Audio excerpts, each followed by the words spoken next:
پیارے بچوں، آج جو کہانی آپ سننے جا رہے ہیں اس کا نام ہے جادوئی قلم۔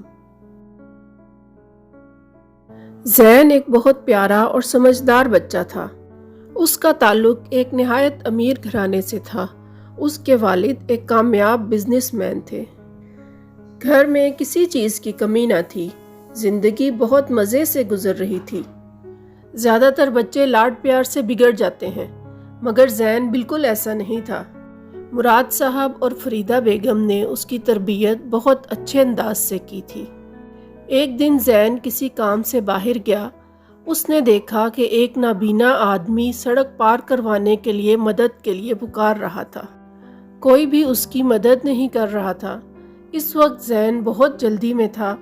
اس کے باوجود اس نے نابینا آدمی کی مدد کی اور اسے سڑک پار کروا دی۔ وہ جانے لگا تو اس آدمی نے اس کو ایک قلم دیتے ہوئے کہا، بیٹا یہ قلم لے لو، یہ کوئی عام قلم نہیں، یہ جادوئی قلم ہے۔ تم اس سے جو لکھو گے وہ تمہارے پاس آ جائے گا۔ تم نے میری مدد کر کے بہت اچھا کام کیا ہے، اس لیے یہ تمہارا انعام ہے۔ یاد رکھو، اس قلم کو کسی برے کام کے لیے استعمال نہ کرنا، ورنہ یہ تم پر الٹ ہو جائے گا۔ یہ صرف تمہارا کہنا مانے گا۔ اگر کوئی اور اسے استعمال کرے گا تو اس کا الٹا اثر ہوگا۔ زین نے پہلے تو قلم لینے سے انکار کر دیا، لیکن بار بار اصرار پر اسے لینا ہی پڑا۔ گھر آ کر اس نے قلم ایک طرف رکھ دیا اور اسکول کا کام کرنے لگا۔ اس کے بعد وہ سو گیا۔ جب وہ سو کر اٹھا تو شام ہو گئی تھی۔ جب وہ کمرے سے باہر آیا تو کام والی ماسی نے بتایا کہ اس کی دادی، والدین اور چھوٹی بہن جنت اس کے چچا کے گھر گئے ہوئے ہیں۔ زین کو بہت بھوک لگ رہی تھی۔ ماسی نے کھانا دیا، لیکن اسے ماسی کے ہاتھ کا کھانا پسند نہیں تھا۔ اس نے قلم کو آزمانے کا سوچا۔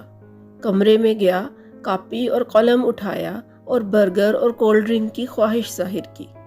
اس کی آنکھیں کھلی کی کھلی رہ گئیں جب اس نے اپنے پاس کولڈ ڈرنک اور برگر پایا۔ اس نے بڑے مزے سے برگر کھایا اور کولڈ ڈرنک پی۔ اس نے وہ جادوئی قلم سنبھال کر رکھ دیا اور کھیلنے چلا گیا۔ زین ایک نیک دل لڑکا تھا۔ وہ جادوئی قلم سے غریبوں کی مدد کیا کرتا تھا۔ ایک دن آدھی چھٹی کے وقت وہ اپنے غریب دوست کے لیے کاپیاں منگوا رہا تھا کہ اس کے ہم جماعت بابر نے دیکھ لیا۔ شام کو زین کسی کام سے باہر گیا تو بابر اس کے گھر آیا۔ دادی کے پوچھنے پر اس نے بتایا کہ اس کا قلم زین کے پاس رہ گیا تھا، وہ لینے آیا ہے۔ دادی سے اجازت پا کر اس نے زین کے بستے سے جادوئی قلم نکالا اور چلتا بنا۔ زین جب گھر آیا اور جادوئی قلم کو نہ پایا تو پریشان ہو گیا۔ اس کے پاس کسی چیز کی کمی نہ تھی، لیکن اسے اپنا یہ انوکھا انعام بہت پسند تھا۔ وہ سیدھا دادی کے پاس گیا اور انہیں ساری بات بتا دی۔ دادی نے اسے بابر کے متعلق بتایا کہ وہ ایک قلم لے کر گیا ہے۔ زین نے غصے سے کہا، میں ابھی بابر سے اپنا قلم لے کر آتا ہوں۔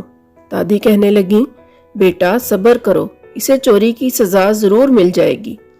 دوسری طرف بابر جادوئی قلم پا کر بہت خوش تھا۔ اس نے ایک مزیدار کلفی کی خواہش کی۔